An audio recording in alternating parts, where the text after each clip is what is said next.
Survivor Specialist Phil and Will are back. Survivor Season 33, Episode 5 is in the books. The tribe swap is in the books. The mystery about what these tribes are going to be is in the books. And Cece, who I believe Will picked as his winner in the prop bet game, is also in the books. No, that's wrong. That's wrong. Is it wrong? You had her at something, didn't you? Actually, you're right. You're right. I thought you said boot list. I had Adam in my boot list. CC in your prop bet, and then Jay. But Jay was my winner pick when we did the final power rankings and we made our final winner picks. I just want to make that clear. Don't try to throw me under the bus. No, I just wanted to make sure that everybody knew that at least one of your winners is now gone. Well, you can't have multiple winner picks, and it was never an official winner pick. I'm just clarifying that. It was for the hedging of all the games. I thought heading in, CC had some potential. I thought she's a person who probably wouldn't be the biggest character on screen or the most fun to watch, but someone who could connect with people, maybe slide on the radar, make it to the end. She really came out of the gate just failing by aligning with Rachel, instantly going to the bottom, and then having really no game sense at all this entire time. Good for her, I guess, to making it 5 episodes, but I don't know. I'm not going to miss CC at all. I'm sure you won't either, but I guess that's a good thing. No, and never in a million years did I think pre-merge I'd be rooting for Michelle to stay when we did all these preseason stuff. I mean, I was a huge Michelle hater, and tonight, I was adamantly please let Michelle stay because she's a more interesting character. She's playing, and even her going up to Cece and talking to Cece, and then even her at Tribal saying, well, I would vote off David. That's just her keeping Cece in the dark. I mean, she's playing a really good game. Just her being so now you don't have to worry about it just in case Cece has an idol because she doesn't know. So she's like, oh, yeah, I think David should go. And Cece's still sitting there saying, well, Michelle's going to get the votes or they're going to vote out David. I don't have to worry about a thing. Yeah, no, Michelle's playing really hard, and we saw her play so hard in episode 2.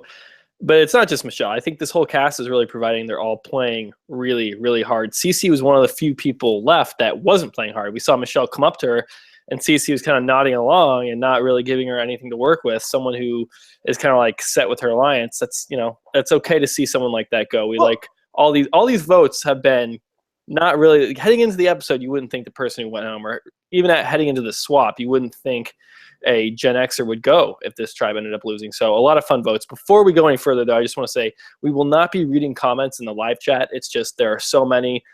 We like for you guys to talk back and forth and interact. That's really fun, but it's just impossible to sort through those and read them. So if you want to comment on YouTube, comment on our predictions video for episode 5. The link is in the description for this current video. Comment there. We'll read your comments. And of course, Twitter. We always read the Twitter comments. Those are very easy. So those are your 2 options if you want to have your comments read. Feel free to use the live chat and talk. That's totally cool. We're just not going to read them. Just wanted to get that out there. Yeah, no, that was good. And back to your Cece point, though, I don't believe that Cece was actually not playing. I just think that she was comfortable right now for the first time in this episode saying, well, I have David and I have Chris. And I think she believed that Chris and David were both going to vote with her. So I think she was comfortable and screw it. I'm not going to vote with Michelle. Why ruin this? Finally, I'm on top. Because this whole game she's been on the bottom. So I don't really fault her for not playing this episode. She just put herself in such a bad position early that she doesn't have any room to play the game. Yeah, I mean, it wasn't so much that I think she should have, flipped over to Michelle. That's not what I'm saying. I'm saying even considering it at all, I don't think she even considered it. I think she was so set, and obviously she has her reasons to, but if that's, Sunday instead of Chris isn't voting Sunday out, even if she sucks at challenges. That wouldn't happen. CC had no sense of who the majority was, right off the bat. She continued to kind of stick with people that weren't, in the minority or weren't in the majority. And then I saw her make no effort to really warm up to someone like Jessica or Chris or Brett when that was the majority. I don't know. CC never really tried to get out from the bottom. And the only reason she wasn't on the bottom of this episode was because of the tribe swap. And it's funny. The one episode she's kind of in the power, she gets voted out. Well, yeah, because she was just an idiot. And this is why I'm loving this season so far, though. And it's not the most unpredictable season because as soon as this tribe lost, I was like, Cece's going home. We're not losing Michelle. We talked about this earlier. David wasn't going to use his idol. And then I didn't think Zeke or Chris was going at all. So, you knew Cece was going to go, which is obvious. But, what I think is making this so good so far is that every person is trying so hard to make sure that they are at the top at all times. Nobody's really settling yet. And CC was somebody who tried to settle and she went home. And in most seasons, the person who tries to settle this early ends up hanging around for a really, really long time. Right. And I also thought CC was going, but there was a possibility that David would play his idol. I thought because he did it last week, and it was pretty much the same position, except I think CC and him are stronger allies than Jessica and him were. I think you could make the argument that if you're going to play the idol one of these times, it should probably be after you just swapped and when like if they go to tribal next, David's the one on the bottom if they go to tribal next. So I don't know. We should talk about this. What's the better situation to play the idol for Jessica when you're about to swap, or right after the swap when you can get your numbers in place? This is a comment that we actually had, and it was asking why he did it last week and not this week. And I think the answer is pretty simple. Last week, him playing the idol for Jessica gets him, Cece, Jessica, and Ken the numbers. They're up 4-3. He plays the idol tonight.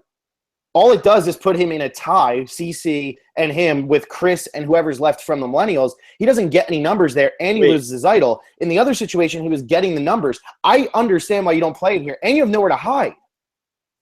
No, I mean, I think he could have gotten the numbers, though, if he uses No, I don't think he ever could have. Because why Chris, that would have been – Chris said to him, if you don't vote with me tonight, then I'm choking you in front of Jeff Probst. So if he plays the idol tonight to save CC, Chris is never, ever, ever siding with him. And they're going to get rid of Michelle. That's fine. Chris and Zeke are going to be paired up. It's 2-2. No, I'm saying flip the vote. I'm saying flip the vote onto Zeke. I'm saying you bring in Michelle. He wasn't thinking that. He wasn't going to do it. No, I'm just talking. This is why we're talking about it. I'm saying if I were out there and I wouldn't play the idol, but if you're David and you just played the idol for Jessica, who really – Ken, Cece, and David were like the bottom three on that original Gen X tribe. Jessica did not head there until Lucy said Jessica spearheaded the Paul vote. So he played the idol for someone that was kind of on the fringe of his alliance to keep numbers, even though you really think a swap's coming. Now it's like we just swapped. If you get rid of Zeke, it's you, Michelle, Cece against Chris. If you lose another challenge, you get rid of Chris. It's not. Obviously, you don't want to get rid of Chris and Zeke because they're your strongest, but I'm just playing devil's advocate here. I think you could have secured the numbers, and you're not swapping again or merging for at least 2 votes. Well, he could have, but what I'm saying is, like, in the scheme of things, he was never switching that vote from Michelle to Zeke. He was never going to do that. He knew Zeke was too strong, and him and Chris had talked that out. And I think David's real. Like, I don't think David has the confidence enough to actually sit there and say, I'm getting rid of Zeke this week. Like, Michelle was going to be the vote, and I think, like, he would have gone for Michelle. And I just feel like he would have. I mean, right? No, I'm not saying that's the like movie should have done, but when you're looking at David's options, he could have saved Cece, who would have, but Cece would have voted with him for sure if they go to tribal next time. Whereas Jess was flip flopping; she was in both alliances, and you have a tribe swap coming. So, I mean, the best move obviously is to keep the idol until you need it for yourself. That's what he did. I'm not faulting him for not doing this move. I'm just saying if David's playing so erratically where he's playing idols for people, this is probably a better situation to do it than with Jess. Obviously, he got super, super lucky finding the second idol in the first place. We can talk about that. He's got the upper hand with the idols. I mean, that's also part of it too. He knows what to look for. He can just keep playing these things. Do we think that? Do we think that this new beach is going to have an idol? I don't know if we want to switch topics here to the tribe swap. Well, why don't we just switch topics to who's actually on each tribe and how we think this shook out? Let's talk about the tribe swap. Yeah, because we didn't talk about that. We didn't get to know these tribes beforehand. This was like the first time, other than Boots, that I've actually been in the dark on something going into an episode in like years. Like this is the first time where it didn't have to do with the boot. It was something else. I think it happened one other time where we didn't know the tribes before. They didn't release press photos, or they hid them in the press photos and we looked. I think that happened like one other time recently. But I think we got like half of it. I think it might have been Worlds Apart, and I still think we got like half of it because they showed some of them together. We just couldn't put all the tribes together. And this I had no idea that anybody was going to end up together. Like I had figured out it was going to be Figgy and Taylor were going to be together because of that shot on the Gen X beach, but that was it. It was the only part I knew. before we talk about the actual tribes, and this is something big, I think, because you always bring this up, we both think it's very unfair. What did you think about them giving the extra person to the tribe that had to rebuild as opposed to throwing them to Exile Island? I don't really think it. I don't think it solves anything. It sounds good on paper. You have an extra member to build a shelter, but you're still building a shelter. Like the other tribes aren't building anything at all. So yeah, the work is lighter, but you're still doing work. And then for anybody who finds themselves in a minority, it just makes it harder to get out of, because instead of having a 5-person tribe, you have a 6-person tribe. So if it was 3 against 2, now it can be 4 against 2, which makes it even harder for somebody on the bottom. So I don't really think it solves anything. And then if you're talking about challenges, you have to sit someone out. It's not like you get an extra person in the challenges. So I don't really see the benefit. I mean, I think that this is like them slowly learning. You're not going to fix anything right overnight. And they obviously like doing this 3-tribe thing. And they like doing it where you get to, where they can go from 2 to 3 and it kind of restarts. I think this is them slowly getting there. I like this so much more than just sending somebody to exile and they're safe, that vote. And finally, this is the first time it's like, obviously we've only seen it happen twice, but it worked this time. Like that tribe, it did work out way better than it did with Angkor, because not only was this a little bit stronger of a tribe, they actually won the damn challenge. And I will say this, I honestly believe after tonight, Jay might be our winner, because his edit tonight was absolutely insane, how positive it was and how much he was getting along with everybody and how he built the shelter, how he knows how to do everything, how millennials are relentless. He had so many winner quotes in the span of like 3 minutes tonight. It was absurd. And I really think this is a good tribe after coming off what happened with Angkor to be the one that has to rebuild, because they are a strong tribe. Right. And that has a lot to do with it also. If you're going to it doesn't matter if it's 5 people or 6 people. If you're having a lot of weak people or a lot of strong people, that's going to have a big influence on how they do at challenges. I'm just saying, for the overall, like, we're going to do this again, can you just give them a tarp? Like, why can't we give them like a tarp? But it's Survivor. I mean, I get it. They have to restart. And I was also talking about, what do you think of just the 4-2? It makes it harder, because if it's 2-3, all you need to do is flip somebody. If you flip one person here, it's a tie, which makes someone less likely to flip. If they're flipping the tie, it's kind of pointless. So that's kind of my problem with it too. But I mean, it worked out well. You're right. It did work out well. This could have worked out either way. I mean, you look at tonight, the 3-2, obviously, like you said, it's easier to flip, but did work. I mean, you could have had a 4-2 where the 4 could have been CC, David, and then Brett and Sunday, and then the 2 could have been Figgy and Taylor. And I honestly think David, CC, Figgy, and Taylor would have voted together to vote out Sunday. So I do think it's possible. It just totally depends on who you get stuck with, which obviously is what happens every time one of these things happens. And that's why certain people make it further and some people don't. You just got to be able to adapt. And I really think tonight was a great foreshadow of how the rest of this is going to go. Like, there's a person in the middle on each tribe, it feels like right now. All right, nobody's really like great. So yeah, let's talk about let's go through these tribes. We'll start with this new tribe that has 6 people. We have 4 millennials, Jay, I'm out. Michaela, Hannah and Will. Yeah, Hannah and Will were nowhere. And then they were somewhat on that show. Brett and who? Sunday. Brett and Sunday. So I don't know. This is actually a very interesting tribe. I'd actually really like to see this tribe go to tribal council, because I don't know. I think the other 2, we know exactly what will happen. This one's a little bit more up in the air. Well, I think what it is with this one is are on their own. I think Brett really likes Jay. Will, Hannah, and Michaela all kind of got along, but I don't think they're necessarily tight. I could definitely see Michaela going with Brett or with Sunday. Michaela tonight was an absolute beast, as she's becoming slowly like one of my favorites on this season. She might be top 3 for me right now on this season. She's incredible. She's another one who had like the winner quotes where it's like I get so close sometimes, I'm like, I want to give up, and then I just keep going, and eventually that's when I win. And like I think like she's just been so good. She was so good tonight. She carried that tribe. I mean, Ken couldn't make one of those shots. She made the first 2, and the third one should have went in. She was like on fire. I agree. This will be the most interesting one to see go to tribal, because I'm like 99% sure when purple goes, it's going to be Figgy, and I'm pretty sure the next time that orange goes, it's going to be David getting the votes and probably Michelle or Chris being voted out on an idol. I don't think it'll be Zeke. because I don't think David has anything against Zeke. I think he has something against Chris. Yeah, I think that makes a lot of sense with those two other tribes. But this tribe, yeah, I like Michaela's game, but who is she really siding with? We saw them bickering, her and Figgy really early. But besides that, I really don't know where Michaela's head is at. And then same with Will and Hannah. Will hasn't said anything about strategy all game. Hannah had a little bit of falling out with Zeke and Adam that one night, which we never saw really get repaired. But she just voted with the majority against Mari. She never realized was part of them. So I don't know with this tribe at all. I can't say with any confidence that I know what will happen.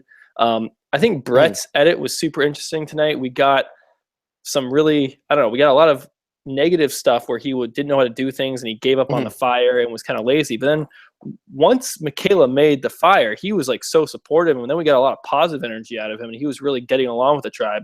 I was worrying for Brett really early when Brett went to the tribe that has to build the shelter. He's in the minority. He's like a strong guy, but he's, you can do without him. He's expendable. I worried about Brett early, but I'm glad we at least got to see some more of him tonight.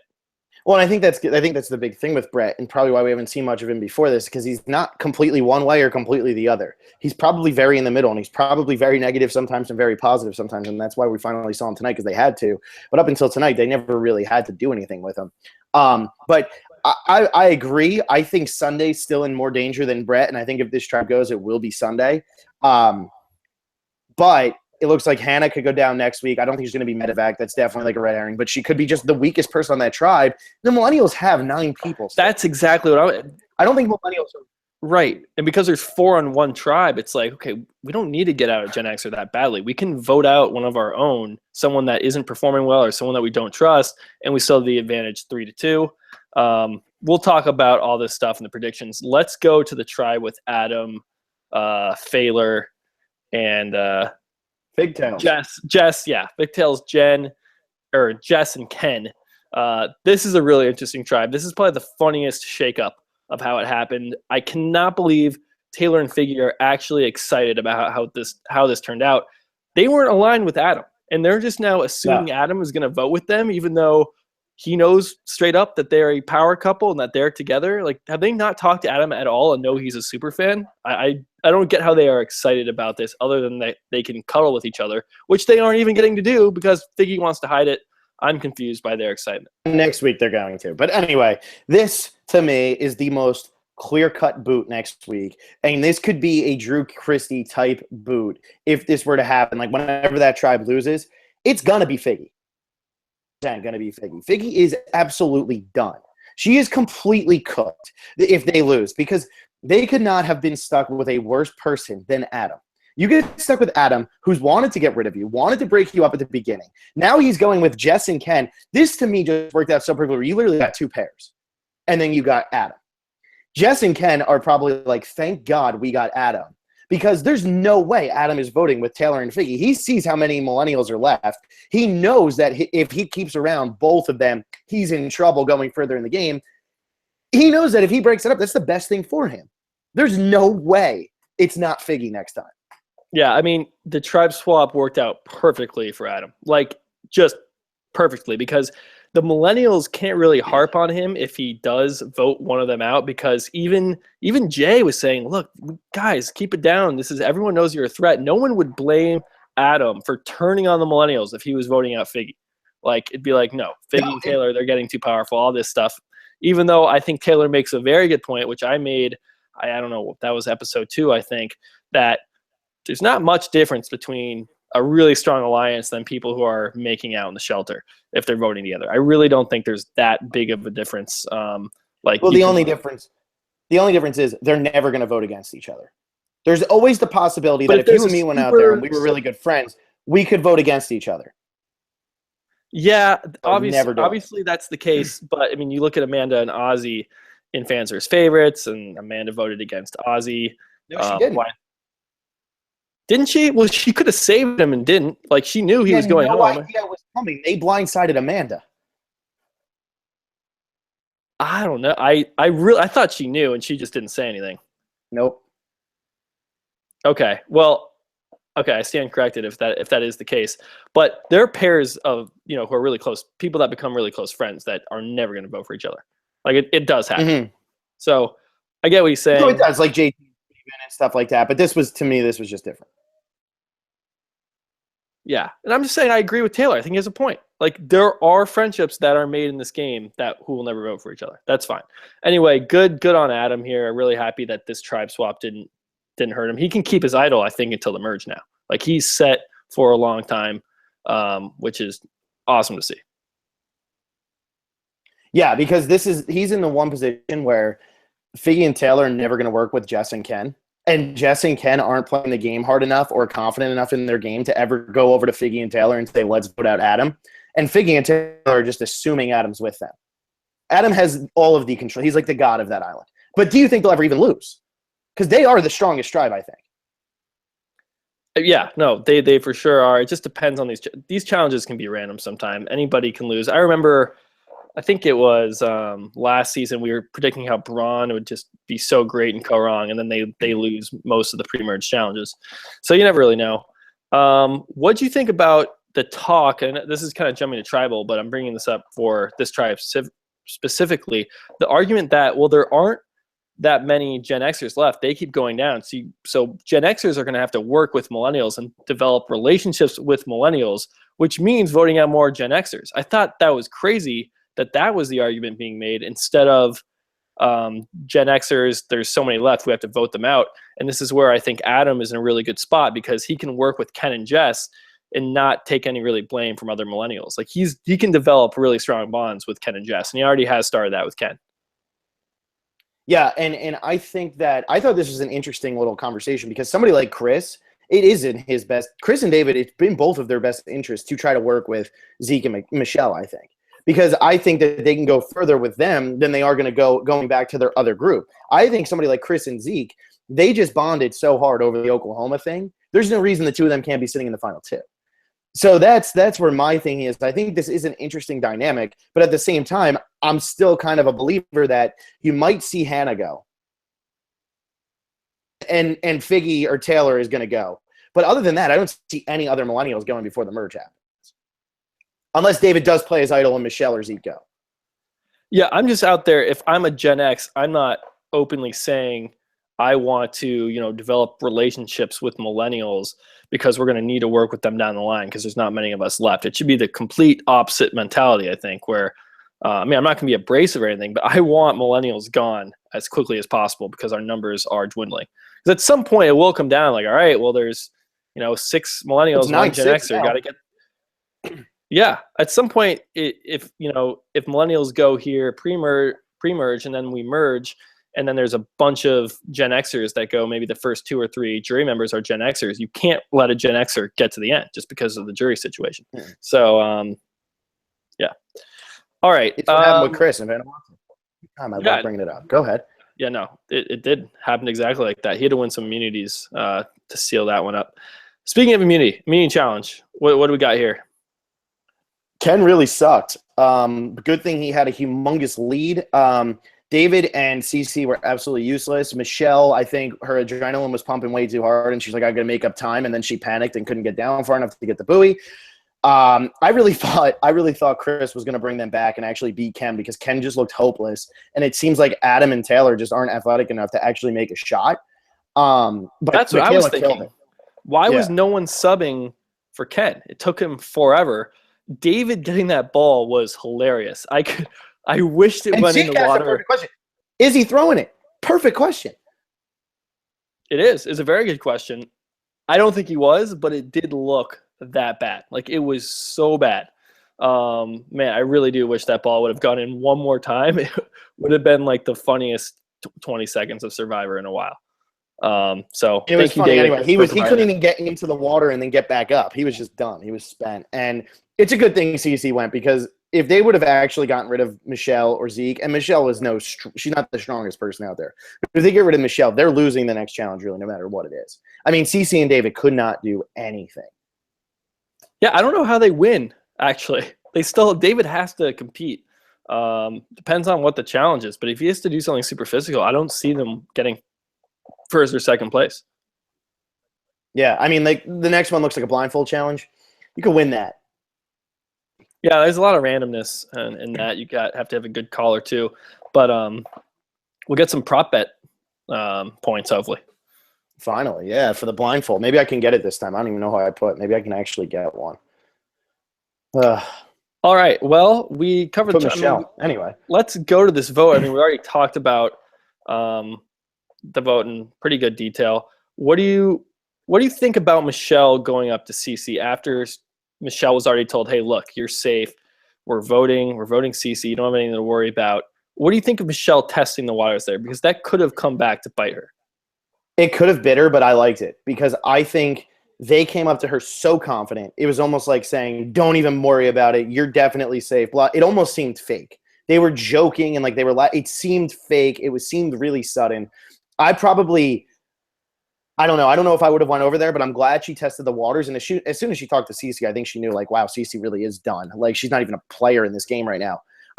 And plus, it looked like Chris and Zeke were really bonding. Michelle looked like she was trying to get in but couldn't. So if I'm her, I'm a little worried being like, wait, maybe I do need Cece. Maybe they're lying. Maybe if I tell Cece they're going to vote for her, Cece will come at me and Zeke and we can get rid of a David as opposed to just going with what they're saying. Maybe she could kind of spin it. I mean, I think that it was like necessary because you've only known these people for a day or two, like at that point. Yeah, I would definitely go talk. She did bring up David's name, which you have to have a name in mind. And then Cece goes right back up and says to David, Michelle wants to get you out. I thought that's the only point where I was like, oh man, this could be Michelle going home. Because I thought Michelle was in a little bit of trouble with that. I was like, wait a second. David has this idol. We know he'll play idols for whoever. That's what kind of made it exciting there at the end, because it did come off at first like, uh-oh, she's going too far. She was just good. I'm glad she is still around, though, that CC did end up going home. Tribal Council, I don't know if there's anything specific you want to talk about. We did kind of talk about this vote. Kind of running through this quickly for a tribe swap. I mean, we've gone for a half hour, dude. Like, it's not really. Wow. Maybe. I mean, it's fun to talk about. Do you want to just get to comments then? I'm sure. Comments because we're going to cover everything in the world. So let's go to Twitter first. Tom Azenberg, David. Oh yeah, we got to do MVP and LVP. Anyway, Tom Azenberg, David shouldn't have saved Jessica. She proved to be untrustworthy by betraying game. I'm pissed she's still in the game. Jessica's long for this game, man. She's in it for a while now. She's not going anywhere for a little bit. They'd have to lose 2 challenges before the merge for Jessica to go home. Yeah, she's going to make the merge. Yeah. Head of household, Brooke. Why do you think David used idol on Jessica last week, but not on CC? Yeah, we already covered this. Who he's been working with since the beginning. We already kind of covered that. Brooke, if you were in the game, who would you want to vote out before the final merge? Man, if I would probably, my biggest target obviously is to break up the Jay and Figgy thing. You mean Taylor? Could get scary because there's going to. That's what I meant. Yeah, that's what I meant. I would want to get rid of them. If I'm no like Brett or Sunday, I'm trying to get rid of Jay because Jay is a physical threat. He was great in the challenge today, and he is social as hell. I was going to say no matter who I am, I would, unless I was Jay, I would want to get rid of Jay 100%. I want Chris in there. I want Brett in there. I want Taylor there. You want to have a lot of other, threats out there. And then, yeah, Taylor and Figgy, so what? They're 2 people who vote together. They're not playing this game at all. They are so socially inept that they assume Adam is going to vote with them, and they're excited about their position after the swap. Like, this was a terrible swap for them, and they're like laughing and giggling the whole time. Those are 2 people. I don't care if they're 2 votes. I really don't care if they could both make it to the end, and I'm sitting there with both of them. And if people like them, those votes will get split, and I'll take the rest. I'm not threatened by Taylor and Figgy. I think right now, I don't think anybody realizes they want to get rid of Adam. I think Adam is quietly playing the best game to the audience, and nobody out there realizes how good of a game he's playing and how like socially he's playing because nobody knows he has the idol. He's like a cool dude. I'm glad we got stuck with him. Like, he's a really good player, and I don't think anybody realizes. And plus, now if he makes the moves on this tribe, Taylor or Figgy is not going to realize, whichever one is left over, that he was actually playing a good game. They're like, and nobody else is going to be like, oh, that's Adam being really insightful. They're just going to be like, oh, that's Adam not being an idiot. So I really, really, really, Adam is another person that they should want to get rid of, but I don't think they realize what he's doing. Yeah, I agree with you. If I was watching this whole, it'd still be between Jay and Adam. I think those are the 2 kind of biggest threats from an audience perspective. If I was out there, though, I don't know. Really, really hard to say. That's a good question, though. I think we'll idol for the Green Tribe. Man, none of them looked like they were looking. Yeah, well, they had a lot to do. They got to start the fire, got to I build the know. shelter, got to meet everybody. You don't want to look for the idol right on the first day. That's kind of risky. I wouldn't be surprised though. I mean, I would say either Brett or Sunday, and maybe Jay. I don't think Will, Hannah, or Michaela is going to be the one who finds it. I don't think Michaela's playing that type of game. I think Michaela's playing a gung ho game, but I don't think she's playing the I'm going to go find an idol game. I could see Hannah finding it. I could definitely see her being like, "Why not? It's out here. Give it a go." Hannah? Hannah, yeah. I mean, she's a super fan of the show. She could. I mean, we just haven't heard much from her in a while, so I really don't know where her head's at. Giovanni, he's just updating us on everything right now. If you want the prop bet real quick, Zeke's was the last vote to be revealed. CC got the episode title and 10 votes during the game. She was the 5th person voted out of the game, and she got more than 10 votes. That's insane. More than 10 votes? Yeah. Wow. It's insane. She got a vote at every tribal she was at, except for the last one. Let's see. Giovanni, do you think this tribe swap was better in Cambodia?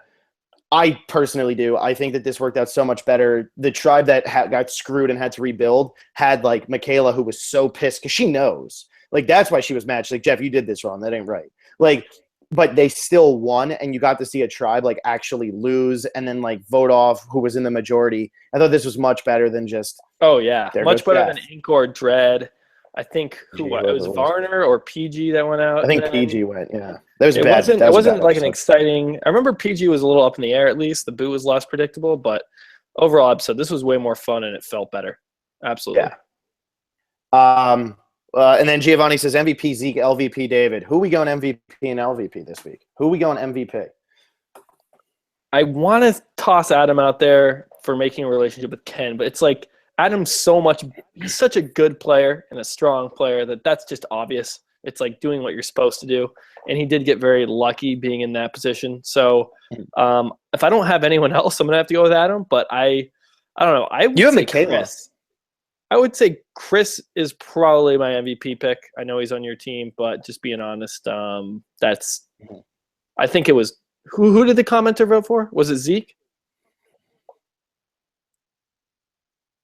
Hello, are you there? Yeah, I said Zeke. Okay. Zeke. I think Zeke or Chris. They kind of. I think. I don't know. Zeke was on the bottom, but Chris came up to him. I don't know. Probably one of those two. Even though they lost both on my team. I guess I can toss Michaela out. Yeah, but I think that they started the fire. Yeah, I think you could throw Michaela out there. I think Michaela and Adam are both people that could go up there, but I think it's got to be Chris or Zeke too. I mean, they really came together, and Zeke, who was on the bottom, and Chris, who really did get screwed by this swap. And David said, I'm going to betray my entire tribe. It's going to happen. If David would have went up to Zeke and Michelle and said, let's vote out Chris, it very easily could have happened. But Chris made sure to make the connection right away to make sure that never happened. And it really worked out for him. Yeah, and David and Chris have this really weird relationship, and it would be so easy for Chris to say, you know what, David, I don't want to work with you at all anymore. And for Chris to put that to the side and say, you know what, I have to trust him at this point. It's the best move for my game. I'm going to work with these millennials. You know what? I say Chris. You know, he really, I just right at the end of the episode, I was like, LVP. I want to say Figgy or Taylor for not trying to solidify something with Adam. Maybe they did try and we just didn't see it. And they don't want to paint Adam as a backstabber when he eventually flips over to Ken and Jess. That's a possibility. But I did not see them have any game sense at all. And it seemed like they did a lot of assuming, which is never good. You want to lock down those plans. Other than that, I say everybody vote for Taylor because it's on Will's tribe. Well, I think Figgy. No, I think it is actually Taylor because Figgy at least was saying, let's not make this so apparent to everybody. We can't be cuddling. We can't be making out. We can't be doing. And Taylor's like, why not? This sucks. You're hot. Come on. Like, so I think Taylor is the LVP for not realizing, like, at this swap, yeah, you're in the majority. But, like, I think Figgy does realize that Adam's not as tight with them. And that's why she's kind of trying to be like, look, like, we'll kind of play it cool. Like, Adam, stay with us. Adam, stay with us. And Taylor's just like, come on, we have the majority. Like, come on, let's go. Let's do it. Come on. Like, I think Taylor sucks. Yeah, I think he's funny as hell on the show. Sunday could also be LVP because I think Taylor he he did a lot to prevent himself from going to tribal council, in which Figgy would have likely gone. So I think you kind of have to give Taylor at least a little bit of credit there because he did perform really well in that challenge. He didn't step up to shoot, though. He let Ken shoot for 100,000 times. He really wanted to be MVP. He should have stepped up and actually taken control. That's me thinking that he really wanted better than what Ken did. He really wanted to be MVP on the Survivor Specialist podcast. That's why he's really out there. But what I'm saying is he didn't even attempt to take over for Ken, who was clearly incompetent at shooting. So, like, I don't see how he could be doing so well in that challenge when, like, he never tried to come up and shoot because I think he thought he was even more incompetent than Ken. Well, Ken could be bossing around. You don't want to stir the waters there. Yeah, Ken's the bossiest guy in the world. Yeah. I'm just saying there are people who really messed up at the challenge today, like Sunday. So, and she's not in a really good position. We didn't really see her interacting on her side. All right, let's go. Brett was the one interacting with Jay, interacting with Michaela when the fire got started. Sunday really just kind of didn't do anything, and she stuck to the challenge. Like you said, if they lose, she probably goes. So I'm going to toss Sunday's name out there for LVP, just to we'll see how the votes fall. I think because she's on the Phantom tribe. All right, let's jump to Steel Punch. MVP Michaela made fire kicked ass at the challenge. LVP Taylor for not realizing Adam is 100% with them. I'll just read those. We don't have to really get into anything every time, do we? No, we don't.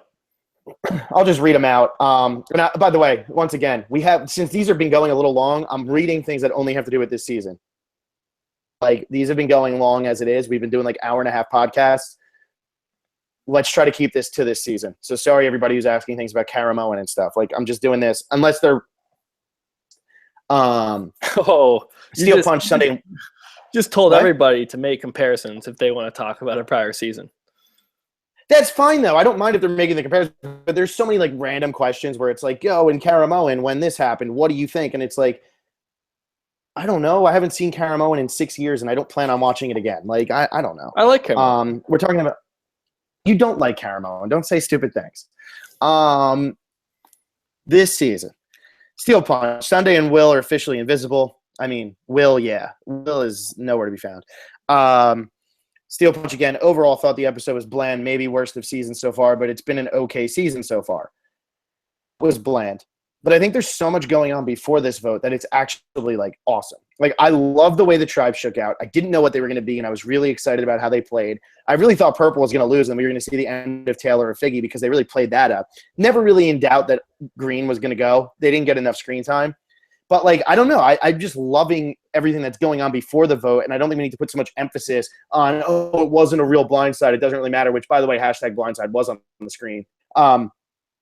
It was. So, like, I don't think we need to put so much emphasis on what the vote was. I think we need to put more emphasis on, like, this was a really fun episode before that. So what that we all knew CC was going home. It's still fun, and it's still good that somebody who wasn't that great of a player or that great of a character is gone. Yeah, I mean, I'm not going to sit here and say it's like the best tribe swap ever, but I was really pleased with how the tribe shook out. I think it was a really fair shake. I'm glad we had someone who was in the minority numbers-wise not go home. And that someone in the majority ended up going home and CC. And like you said, I'm not mad about CC going. So, I mean, we could have lost someone, really, really great here. You see that at a tribe swap a lot where someone gets a really raw deal. This was not the case with CC. She did not get an unfair shake at this game. She was not meant for this game from the beginning. So at least we're not sitting here being like, darn, they didn't get screwed. We could have seen them return for, here's versus villains 2 or something like that, And that's what I was scared was going to happen to Michelle. Yeah, no, right at the end there, that little Michelle. I mean, it was Cece, and then there's a little spike when she goes up and starts yapping. Yeah, and I really felt Michelle would have gotten screwed by a swap, and that would have been no fun because she's got a lot of game to play. Steel Punch, Orange was done. Cece and David suck. Michelle isn't much better, and Zeke is only just a big body. I mean, Zeke could swim, but there was no way they were going to win this challenge. They weren't going to be close. Yeah. I mean, I just think having David on your team is going to make it really hard to win a challenge when you only have 4 people competing. Yeah. Giovanni, if Vanua loses again and they vote for David, but he plays his idol, who should he vote out? He should vote out Chris or Zeke, but I think it will be Michelle. Yeah.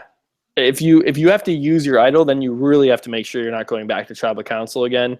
If you vote out Chris, your chances of going back to tribal are huge, and then it's Michelle and Zeke versus you. That doesn't get you anywhere. So, yeah. Giovanni, is Hannah going to die next episode, and will the episode be dedicated to her? I think this is just a complete bluff. I don't think anything's going to happen to Hannah. I think she's going to be fine. She's probably going to hit her knee or something, and she's quirky, and she's going to be like, "Oh, I'm dying." She's not going to die. Nothing bad's even going to happen to her, I don't think.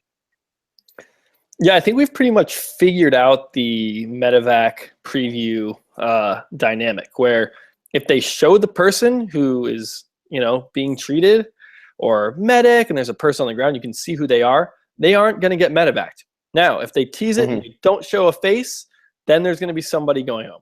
I don't know if that's right. Like Caleb. Yeah, I don't know if that's right 100% of the time, but it's got to be up there in the high 90s. That's how they tease these things. If someone actually gets medevac, they don't want to tell you, because that's like telling you who gets voted off. So they keep that hidden, but they need the drama to tease. So if they stick around, they'll show the face. Yeah. Gamer, which of the 3 tribes do you think will be the next Matt Singh and Cor Luzon? I mean, I think it was clear tonight if one of them is going to be that, it's going to be Vanua. I mean, David is an easy worst player in this game in terms of physicality. So, yeah, I think they would be the tribe that loses, because he's going to have to compete in every single one of their challenges from here on. Right. Agree. Giovanni, do you think there's a crack within the Millennials and the Green tribe? And this is a good question, because that's do you think that there's enough disliking each other to actually go with Brett and Sunday? Or do you think something would actually have to happen where Brett and Sunday would just have to make a great point to make it happen?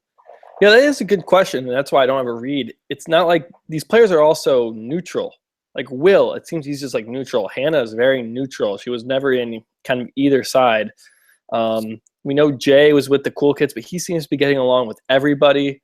Michaela, again, she's kind of a lone wolf, it seems like. It's really hard to get a read on these people. You got to think the Millennials, why not stick around? If there isn't any animosity towards each other, there's no reason to vote each other out. And you have a really easy boot in Sunday. And having someone, if it was Chris and Brett and then the 4 of them, then it's man, we don't want to go back to tribal. We've got to keep Brett. We got to keep Chris. We have, all these numbers. We have 9 Millennials in the game. But when it's Sundays are right there and it's that easy, I think that really helps in kind of bringing them together. But we'll see. Yeah, and something that I thought, that I want to say is I would actually rather be on the tribe of 6 if this shook out and have to rebuild my shelter and have to do all of that. Because 6 people, there's more game to play. There's more places to hide. There's more people to target over you. You can always switch to get, throw somebody else's name out there. With 5, it's very hard to hide. And I know they shook out where it was 4-2 and Sunday and Brett are on the wrong end of it, but I think they have so much more room to maneuver than if you're on the 3-person. If you're on the 5-person tribe, and let's say it was Figgy, Taylor, Jay, and Jess and Ken. Jess and Ken are done no matter what. You needed that 6th person, that other millennial, maybe like an Adam, to maybe make it 3-3 or something like that. So I would actually rather be on the 6-person tribe. I don't know, man. Because you're saying, no, listen. Why would Adam flip to make it 3-3? That's not gonna what's that gonna do? You only flip if you know you can pull it off. 3-3 gets you nowhere. But listen, with the tribes though, the way it always goes is the first tribe that loses in most seasons of 3 tribe seasons normally loses the second one. I think Koran was the first time it didn't happen, but even that Brain tribe just got decimated anyway. Those tribes, once you lose one person, you take such a hit, because now instead of having 5 people, you have 4. If you lose and you had started with 6, you still have an even playing field of 5. And at that point, you're starting to level out, because it's been 3 days since you built the shelter. Sure, you're tired, but whatever. Now that tribe just lost a member, the Vanua, and now there's 4 of them. That's a huge difference from 4 people on a tribe having to live and do everything than 6 people on a tribe having to do everything and live and everything. I think that's a big difference. And they're going to be sitting out 2 people on a challenge. Advantage. I understand what you're saying, but if I were to play Survivor, I would look at it from worst case scenario. If I'm heading into a tribe swap, and again, we wouldn't be able to decide this, but I'm going to assume I'm in the minority, whether it's 4-2 or 3-2. If it's 5-1 or 4-1, then what are you going to do? That might be fun, but that would suck. But regards to 3-2 or 4-2, all you need to do is pull over one person. If it's 3-2, 4-2, you have to pull over 2 people to get anything done. And so I'm assuming like if I want to take my chance, like I do not want to be on that 6-person tribe, because if I find myself in the minority, it's going to be really hard to get to the bottom. Like, how are Brett and Sunday going to pull this off? I really don't think they will be able to. Is if I was like, if it was a 6-person tribe swap and I was on the 2, I know I wouldn't be the weakest out of those 2. How do you know? So I know I wouldn't be. How do I know? Yeah. If I was the weakest, then I'm a pretty strong weakest member. I'm not gonna be like Sunday. I'm not gonna be like David. I'm not gonna be like Hannah. Like, I would be a very strong weak member. It's you. It's you and Chris, your uncle Chris, and it's 4 other people. Yeah, that have been on a convince tribe everybody together. to vote out Chris.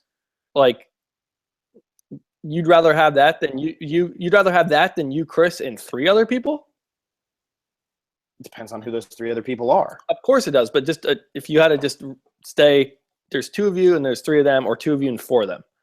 You gotta say. Here's the thing: if it's 3-2, and then and your ally goes, and now it's 3-1, still vote you out because they're not sure. They don't want to take that risk and be like, oh, well, we vote out one of our own, then it's only 2-1, and all that person has to do is swap on me. And they vote out the other guy that was with you. Now there's 4-1. Look, guys, you guys probably have pairs. You know that all 4 of them aren't going to be tight after a swap. You can make some moves there. There's a lot more room to move around than there are in what I think ended up being a 3-2 in. See, that's your mentality. Your mentality is that you're assuming the tribe is going to vote someone off other than you, which is a big assumption in the first place. My gameplay would be to flip, get the numbers on my side as quickly as possible. Don't even go to tribal council and have my ally or myself go home. Flip 1 person, and that's much easier to do than flipping 2 people. Yeah, but I mean, it's a preference. Anyway. I mean, I see what you're saying. I'd say I would way rather be on the tribe of 5, just because the chances of you pulling someone. Anyway, we've kind of beat this to death. Let's move on. Trying to do. Giovanni, how come Jessica will give her advantage to Ken and not David, who saved her? This was something we didn't even bring up. Jessica gave her advantage, or mentioned the advantage to Ken. What do you think about this move? What do you think about this decision?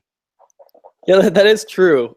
I think it's because Ken, at that point, had just voted for Jessica. And Jessica's like, shit, I thought Ken was one of my closest allies. What can I do to get him back? Because, wow, like, she was shocked that even Ken voted for her. Yeah, I think she feels more of a connection with Ken than she does with David. I think David's coming across, yeah, he's like a player and everything, but I think he's like a very fake relationship. I don't feel like you ever feel comfortable with David. Yeah, David's playing the game hard, and he doesn't care who knows that. Jessica knows that. And just because Jessica says this to Ken doesn't mean it's true. Like, again, Ken was someone that she thought, man, I really trust Ken. I like Ken. We're going to vote out, Lucy or CC or whatever. And that ends up not happening. So, gotta get him back on your side. Yeah. Giovanni, this is another good question. Who should Adam target first, Figgy or Taylor? And the reason I say this is a good question, if they go next week, target Figgy until 13 or, whatever, whenever the merge is, if it's 13 or 4. If they don't go to tribal next week and they go to tribal the week after, you go for Taylor because you assume that there's a merge coming. Figgy. The week after that, you go Taylor. Yeah, it'd be so hard to even vote Taylor just because I would not want to deal with Figgy at camp, like, complaining. But I also think the right move. And it is the right move. And as much as I don't know them actually and how they're actually playing, I also think that if Taylor goes, Figgy could actually turn it completely around. If Figgy goes, Taylor's just going to be a physical threat, like a Jason from Micronesia, who's really never going to win the game. I mean, he's going to be likable and everything, but he's going to be dumb. Figgy could actually play a game if Taylor goes first. So it is kind of like it's a double-edged sword, but I think you go Figgy next time or you go Taylor just so that you don't have to deal with him at the merge. Yeah, no, I agree. Figgy the first time, if not Taylor. Yeah, Giovanni, will this be a Nicaragua where there's 4 or 5 old folks in the merge? I mean, I'll tell you, there's only 6 left. It sure looks like at least one more is probably going to go before we hit a merge. So I would say yes. And if you mean by old folks, like this was, Gen X. I don't know if they're all old folk. I wouldn't say Chris or Brett is an old folk, or Jess. I think Sunday's pretty old, and is that it? Like Ken, I would say is an old folk. Ken's 33 years old. If that's an old folk, Jesus. Yeah. Should people align because of being in the same town? Doesn't that seem too soon? I mean, I think people look for anything on Survivor. Didn't we see it happen in Token Chains? Brendan and Taj, like, they knew somebody from something, and like they kind of bonded, and then Taj got rid of them. But still, like, they bonded over something. I think it was the two of them. Yeah, and it's not just Survivor that this happens. This is in the real world. Like, what could have happened is, Chris says, I'm from Oklahoma. Zeke says, I am too. And then that's it. And they don't have any, like, maybe Zeke's not a huge football fan, Maybe Zeke maybe Zeke hates that the whole town is obsessed with the Sooners and he was doing other things, and then there's no bond.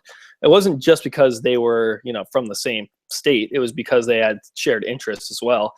Interests that seemed to go pretty deep with both of them, with Chris having played and Zeke being a huge fan. So it wasn't just like surface level demographic stuff. You have to, form that real bond, which was and you look at both of them. Yeah, and you look at both of them. Neither of them felt comfortable with anybody else there. Zeke wasn't close with Michelle, and Chris wasn't close with Cece or David. So why not bond over that? I mean, that could be your closest ally in the game moving forward. Yeah, I really wouldn't be surprised if they stuck together for a while. I think they're both really strong, and they're both smart guys. Travis Hero D, will there be any Gen X women left come merge? They are on the endangered list. They certainly are. Man. We said this, I think, 2 podcasts ago. Like, the Gen X women don't have a chance to win this game unless you're maybe Jess, but she had an idol played for her, and that's really tough to, like, argue your case to win when someone saved you. And I think Jess might be the only one that's still left in the game come merge. I don't think Sunday will be there. But we also said before the season started, if you go back and look at our podcast before the season started, the Gen X women, we had all towards the bottom. Sunday, I think we had like 19 in our power rankings to win. Lucy and Rachel, I think we both had in our bottom 5, but we wanted to mix it up, so we each put one of them outside of that bottom 5. Cece we put pretty high up, but we thought Cece was going to be a completely different character than we actually saw. Jess, I think, is still a good survivor. I think she could still be a good Survivor player, but she'll never get out of the umbrella that's over her head now of you should not be here. Exactly. It is weird how it's shaken out that there's 2 of them left. Yeah. Adam Heinrichs, do you think David threw the challenge, or was that him being David? That was complete incompetence. That was not him throwing a challenge.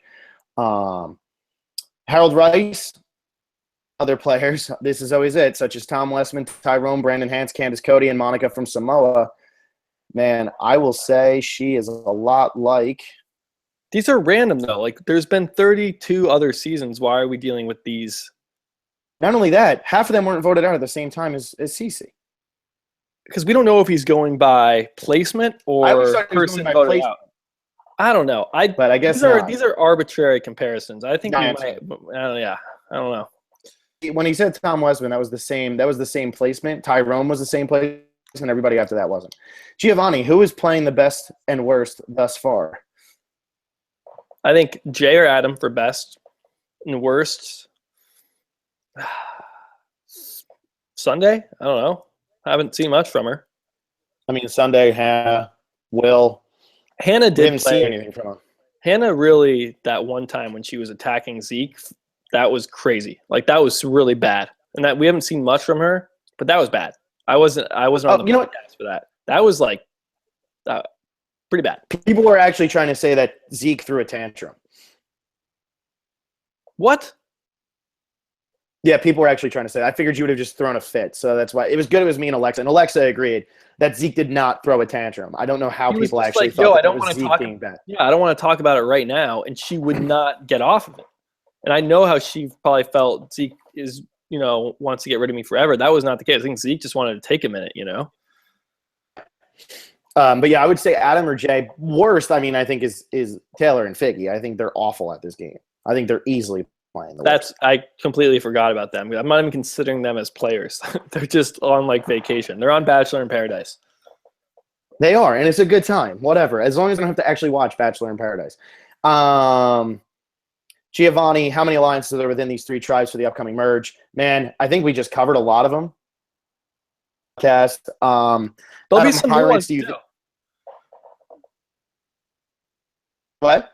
There can be some new ones too. I mean, if that Green Tribe goes to Tribal Council, I mean, maybe Brett and Jay really hit it off, or Sunday and Michaela form a bond. I don't know. There's still time. Yeah. Adam Heinrich, do you think it's fair that David knows how the idol is hidden?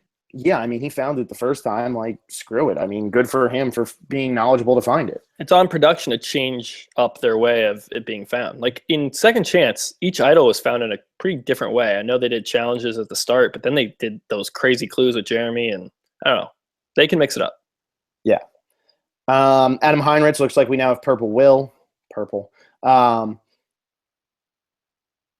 Let's see. Who was worse at challenges, CC, Jatia, or Rebecca from Cook Islands? Man, probably still Jatia, but CC was pretty awful. Jatia was like the next level of bad, but CC Jatia for sure. Yeah. Adam Heinrich, how do you feel about production putting their contestants through these challenges? Example, next episode. I don't think it's that big of a deal. I think it's always freak stuff that happens that they can't really prepare for. I mean, give them knee pads then. This is going to be Hannah's going to hit her knee or hit her head or something, and she's going to be absolutely fine. I mean, we saw Kelly Remington in Worlds Apart get something dropped on her head, and she was like, yeah, I'm bleeding. I'm fine. So this is just different people dealing with pain in different ways. Hannah's fine. She's probably just having a panic attack. I mean, the blindfold challenges do get pretty, pretty physical, not with just people, but with all the objects. That one challenge in Worlds Apart, though, I don't think they will do again, where they're like raising up, the boxes and the box fell. I don't think they'll go that far, but a good blindfold challenge makes a really good TV. Yeah. Adam Heinrich, is there an immunity idol on Ikabula Beach? There didn't seem to be one on Angkor Beach. I think there's definitely one there. I just think nobody's looked for it yet.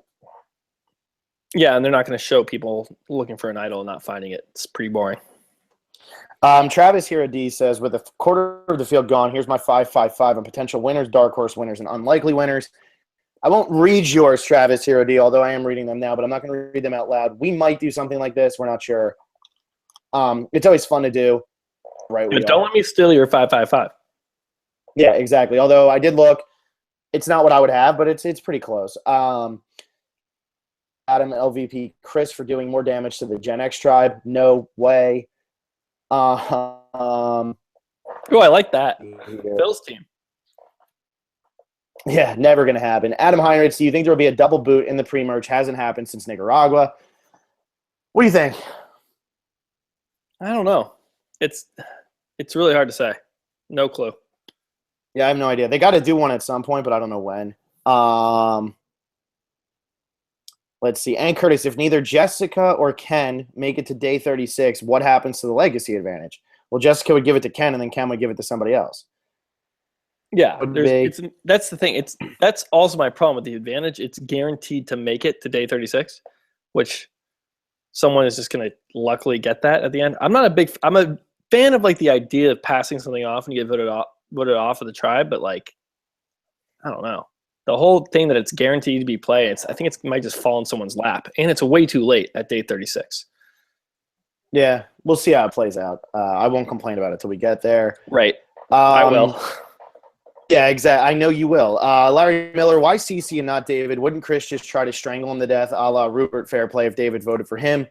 This is a good question. Why do you think, like, because David's not strong, so why didn't Chris just say, screw it, I hate you, let's get rid of him? Because he doesn't want to go back to tribal. But CC sucks, and so does David. They both are equally terrible. David was probably more detrimental to the tribe than CC was today. Yeah.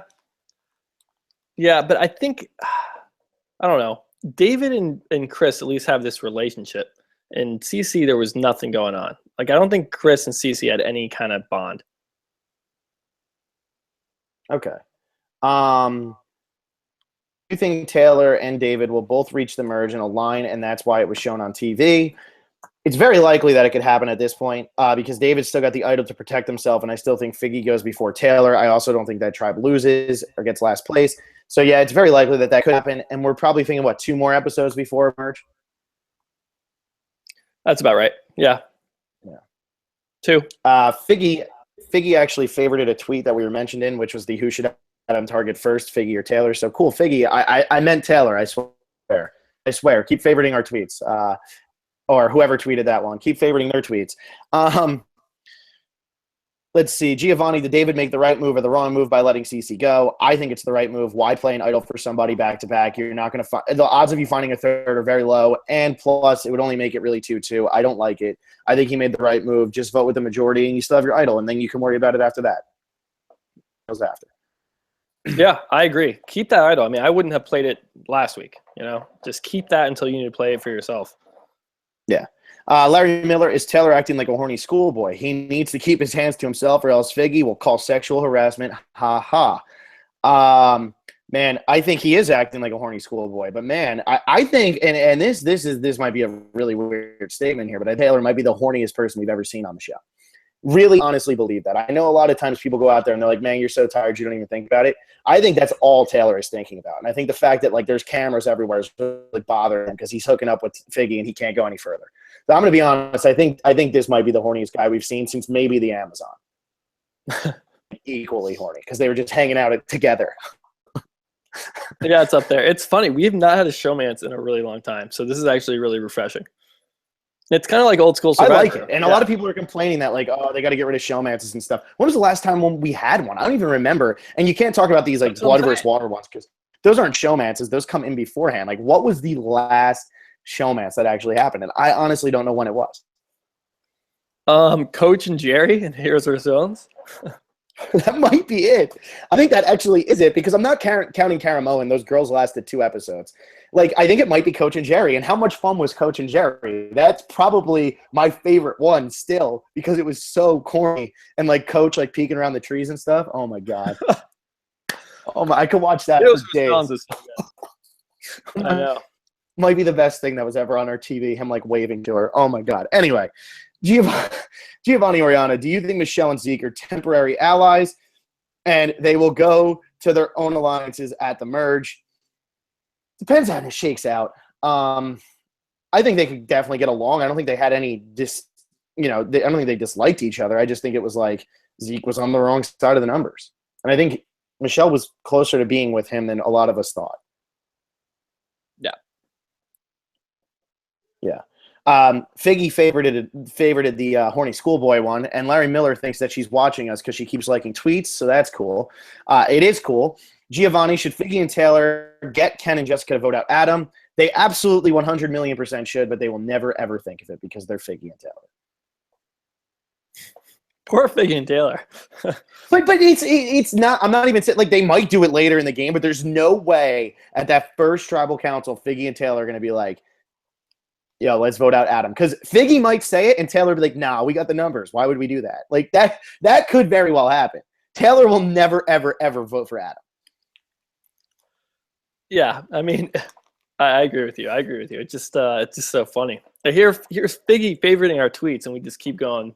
They're the dumbest people to ever play this game, At this point, though, I think Figgy has to get it. I think she has to get it. And I'm not saying this, I don't think she is watching. I think she's just favoriting tweets that other people are tweeting because it's funny, like a horny schoolboy. But, at this point, I think she has to get how she's coming across on the TV. And it's probably not how she wanted to be portrayed. But Figgy and Taylor are 2 of the more fun characters that we've had in a while. And they're adding so much to this show right now that I think if they didn't play it up, it would almost be foolish because then they would look almost bitter about how they're being portrayed. Yeah, I agree. And like you said, if Taylor goes and then Figgy can play her own game, she really might have a game in her. Doesn't seem to be like that for Taylor. But we'll see how this all plays out. We didn't get many comments on the predictions episode. Just a reminder, we're only reading from the predictions episode. We're not reading from the live chat. That goes to you, Neil Purohit, who I think is the new listener and is commenting a lot in the chat. We said that at the beginning. I'm going over to the predictions now, so if you have questions, hurry up because I'll throw some of them out there. I've done it. Anyway, the real Negro. Sup, guys? Was wondering what your thoughts on Chris dedicating his vote to Paul. I think that shows they had a great relationship, and it shows why Chris was so pissed. I didn't realize he dedicated his vote to Paul because I don't really watch those things, but I think that's cool. I mean, he probably was really pissed Paul went home. I don't blame him for being. Yeah, he loved Paul, especially because he was in the military. He was he was all about Paul. That was in one of the secret scenes. Yeah, I haven't watched the secrets. I got to go watch those.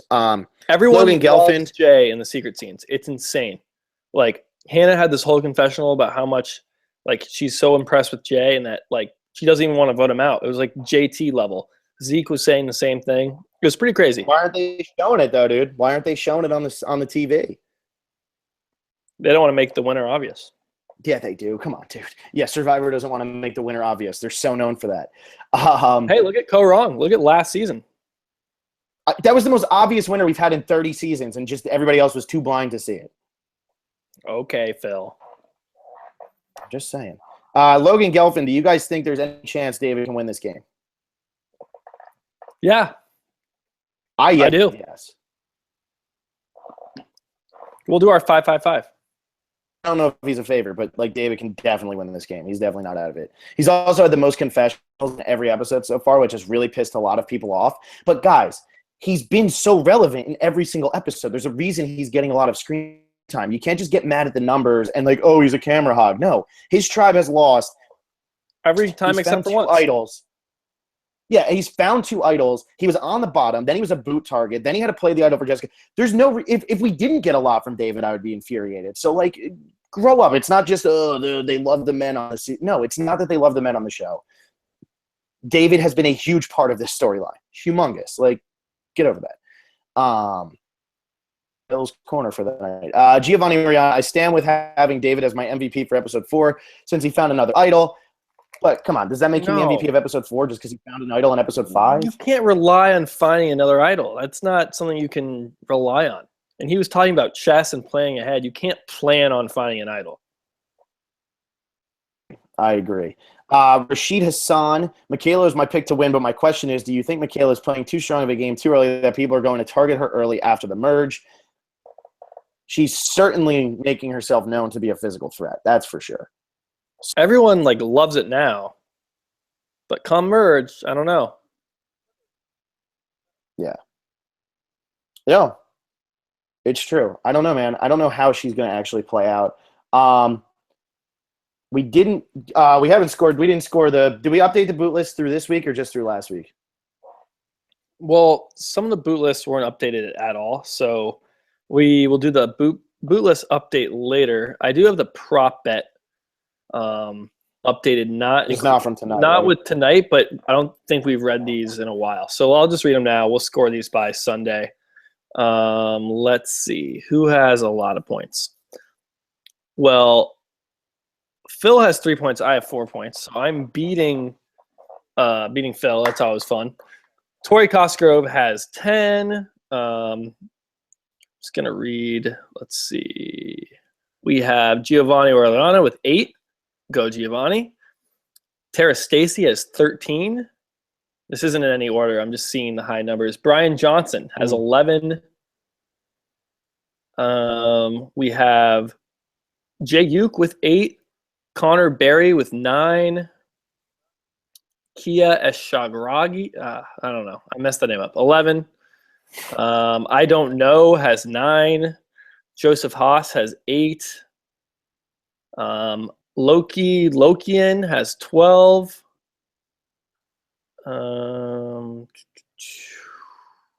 X Bruin has 10. Guess not a Bruin anymore. We have Survivor Know It All has 8. JetBlue Badges 3 has 8.